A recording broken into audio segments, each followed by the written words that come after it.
Cool, I'm really excited to be here today, so I just want to get started. Are you ready?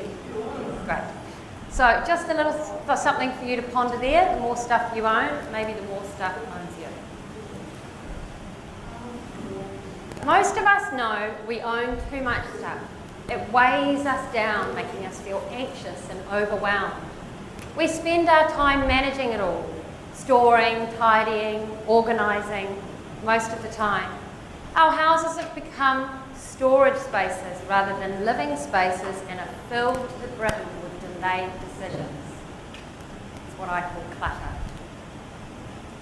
Now, where there's clutter in your home or your environment, there's clutter within you too, whether it's physically, mentally, or emotionally.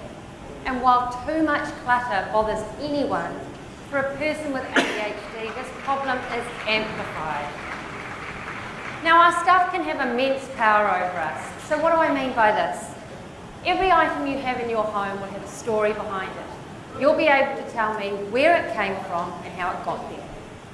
Many of these items will have feelings and emotions attached to them, that make us feel good or bad, happy or sad.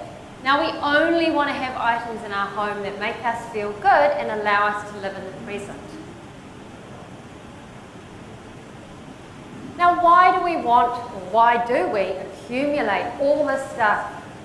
We are told from a very early age that we need to buy stuff in order to make ourselves happy. This happens through the media, social media, the radio, television, internet, billboards. It is all around us and difficult to escape. Advertisers program discontent in us. They tell us if we had the latest this or that, our lives would be so much better. Marketers are paid millions of dollars to create problems in our lives and then convince us into buying the solution to those problems. They also instill in us a belief that we are just not good enough. We have to have a certain thing or look a certain way in order to be accepted by others. So, for many of us, we spend money we don't have, buying things we don't need to impress people we don't like. It's true. That's actually a quote I found somewhere, and it's very true for a lot of people. We also, unfortunately, live in a world that praises excess. TV reality shows are masters at this, convincing us that we need to be living the life of those that appear have it all. And our overstuffed drawers and garages are there in front of us to prove it, and I see this a lot when I work with people. But face it, we live in a world of big box stores and 24-hour online shopping at our fingertips. So it's easy to accumulate the stuff. Now, there's many other reasons though why items come into our home. People pass away and leave us their belongings. Other family members also bring them into the home.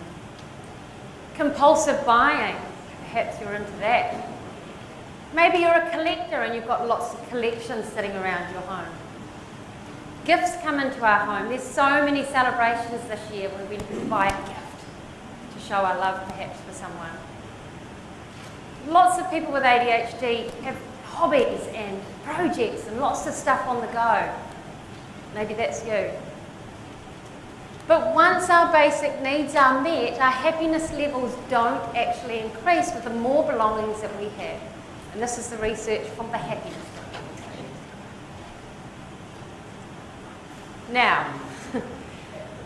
Now I've talked to you about why we accumulate all this stuff. Let's talk about why we keep it. Because keeping items can have a much deeper meaning. So how about that I might need it one day? Does anybody relate to that? I do. So this comes from a fear of lack of safety and trust in oneself. I just might need that one day. There's the I might use it one day. I find that a lot when I work with people. I experience it also myself. This comes from a fear of actually not being good enough as you are now. There's the I feel obligated to keep this gift, the ugly sweater that Auntie knitted for you and you never liked. But this comes from a fear of guilt because you feel like you would be hurting that person if you let that item go. There's the I want to keep my things with sentimental meaning. With people with ADHD, quite often everything is a treasure. There's everything. They can see they're very creative. You can see, a meaning in everything. So just remember that you don't need to keep the stuff to remember the actual memory of the thing that happened to you. I paid a lot for an item as well, as another one. So just remember with this one, you've already spent the money, it's gone. And it comes from a fear of uncertainty of our future. I see a few nodding heads around, really common. I have never regretted anything I've let go of, and if I do, I'll let go of the regret. Just want you to ponder that one for a minute. I have actually never worked with a client that's ever regretted anything they've ever let go of either. Not that they've told me. So now I want to talk to you about I've talked to you about why we accumulate it, why we keep it. Now, what impact does all of this stuff have on us? Everyone's tolerance for clutter is different. We are all from different walks of life and have had a variety of experiences that shape who we are. However, studies show that clutter causes anxiety and stress, and when people pick up the phone to call me, they are most often feeling overwhelmed and stressed by their stuff. It also has a negative impact on our ability to process information and focus, and the chaos competes for the attention of our senses. So for someone with ADHD, the last thing we need is more things competing for our attention. It can stop us also from seeing the really important things in life, like health and well-being. And it generally just makes it harder to relax, physically, mentally, and emotionally. Now, if we are to live intentional lives, and I really encourage that we do, we need to be very careful that the stuff that we consume doesn't end up consuming us. So I'd like to move on to the good stuff, the benefits of living with less with ADHD. So less stress. Like I said, clutter causes anxiety and stress, so your stress levels will go down. You will save money, because often we buy multiples of things because we don't know what we already have because we have too much stuff. There'll be less to tidy, which makes tidying up so much easier, and we all want that. It will be easier to find things, so when you need to get your hands on that important document as you're running out the door, you can find it. And just to pick up on what Liz said before, she has her white dish, I think you said, where you put your keys. It's all about having a practical place for things and having those things in their place so that when you need to get them, like your keys, your wallet, your phone, whatever, you know exactly where they are. You need to find practical homes for them. There'll be less to maintain. So a lot of the things we have around us require maintenance, so there will be less to do there. You'll have more time to do the things that really matter. Perhaps you want to pursue a hobby or a career, spend more time with your kids, spend more time with yourself. It will also improve your relationships. You'll be feeling lighter and brighter because you won't be feeling stressed. And it will improve your relationship with yourself as well. It's also better for the environment because where does all that stuff go? So now I want to give you a few tips on how to stop clutter coming into the door.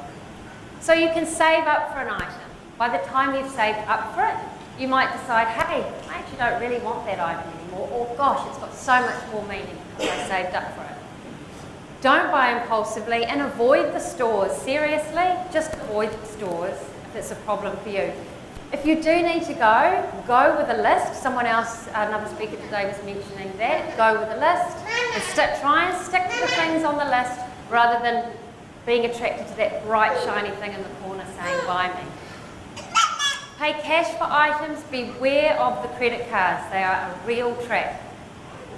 Buy quality over quantity. Like I said, where does all that stuff go? And I would rather buy one beautiful winter coat than have 10 sort of average coats.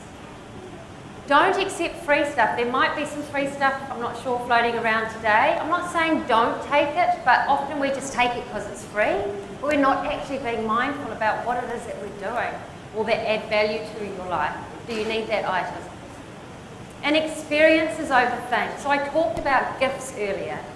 We feel often in today's society that we have to buy a gift to show our love to someone. But how about an experience? Go for a walk with your friend, take them out for dinner, buy someone a massage. You don't have to give them a thing. Now, by decluttering on a regular basis, you will know exactly what you have and what you need. Really, really important here.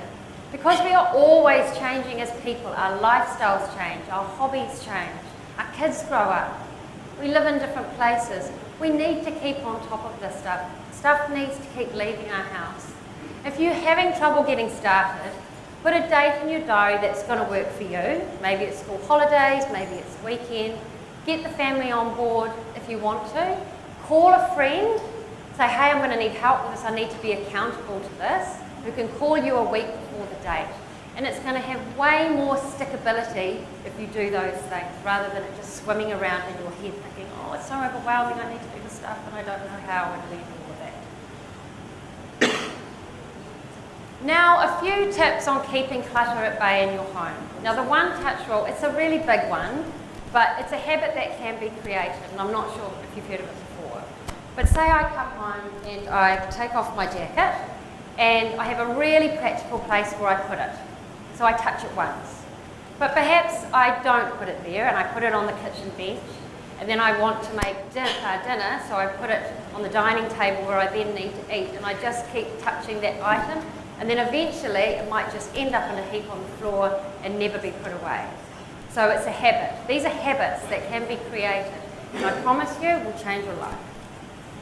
There's the one in, one out rule. You may have heard of this. So when you buy an item, a pair of shoes because you knew you needed them, another pair of shoes needs to go. So another like item needs to go, which means it keeps all of your levels in that area or that category in balance. Now, donation bins. That's about having a permanent donation bin, basket, vessel, whatever you want it to be, in your home. It's a permanent reminder that things, like I said earlier, need to leave our home, okay? And you can get everyone on board with this. So when you're maybe getting ready for work tomorrow and you find this top, and oh God, I haven't worn that in a million years, I don't love it, I don't need it, it can go in the bin. And when your kids grow out of a toy or a game, it goes in the bin, and then when it fills up, you take it, put it in your car and take it to the charity store. Just a really nice friendly reminder there. Put time limits on things. So perhaps I'm working with someone or today, after today, you get really excited about getting into some decluttering, and you find a summer dress, ladies, that perhaps you haven't seen in your wardrobe for a while. What I would say is put a time limit on that. If you're not quite sure about it because you haven't seen it in a while because you didn't know it was there, say, hey, if I don't wear it by the end of summer, I'm probably not going to wear it the next.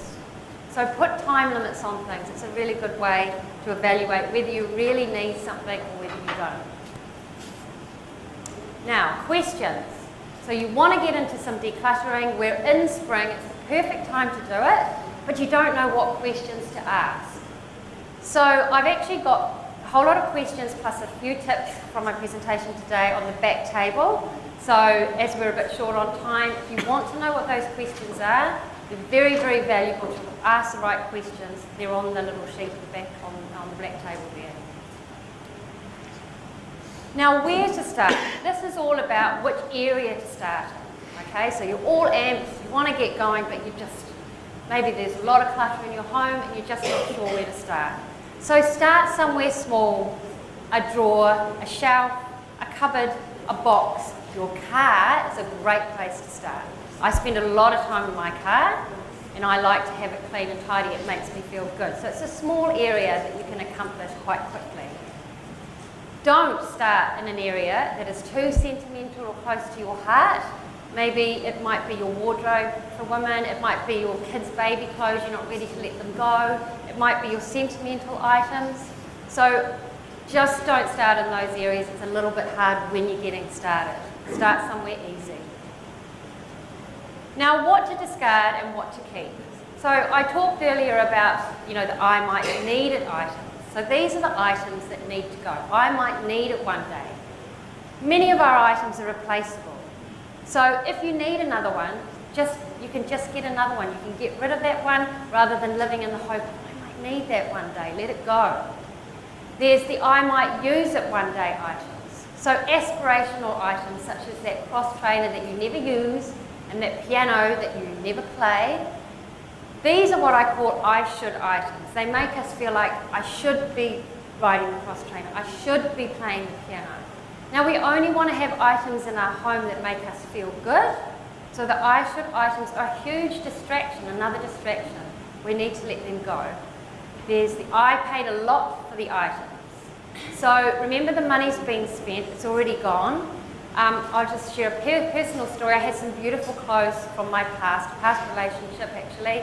I'd moved on and I just didn't want to wear them anymore. I didn't feel good in these clothes anymore and it didn't make me feel happy. So I asked a friend of mine came up to Auckland. I said, would you like these beautiful things? And she said, yeah. So what doesn't add value to your life now that you don't want can actually add value to somebody else's life. The other thing you can do with those items, you can sell them. Often when I work with people, they feel like, even if I get $50 back, you know, it's a really expensive bag or whatever it was, you can also do that. With the I feel obligated to keep items, I mentioned ugly sweater before. Once somebody gives you something, it is yours to do with it, whatever you want to do with it. It's yours now. And so today, I also give you permission to let those items go. That person wouldn't want you to feel guilty and, you know, like this feeling of not wanting to hold on to it. Be free, let it go. And then the sentimental items. So often when everything is a treasure, nothing is a treasure. We want to keep the best things from our life, the greatest things from our life. We don't need all of that excess and multiples of things. And a little tip here, take a photo of the item. You can take a photo if you want to get, it will trigger your memory, and you can make a beautiful album. You can share it with your family, you can share it with yourself. I recently went through my sentimental items. I discarded the ones that didn't make me feel good, but most of it did. And it was such a fantastic trip down memory lane. So those are the discard items, and items you never liked. You can get rid of those as well. The keep items, it's simple. You keep the items that you love, that you use now, and that add value to your life. Because what added value to your life last year, or 5 years ago, or 10 years ago, or last week, might not add value to your life now. So those are the things that we want to keep. Items you love, items that are worthy, and the items that you use. So today, I have talked to you about why we accumulate all this stuff. And I've shared with you why we keep it. And then the impact all of this stuff has on us and the distraction it can cause in our minds. And I hope that you can see after today that the benefits of living with less are huge, especially for those of us or people with ADHD. And that by intentionally decluttering, you will live a more meaningful life with less, and you will have more time to do the things, the simple things in life that really, really count. And that's me. Thank you very much.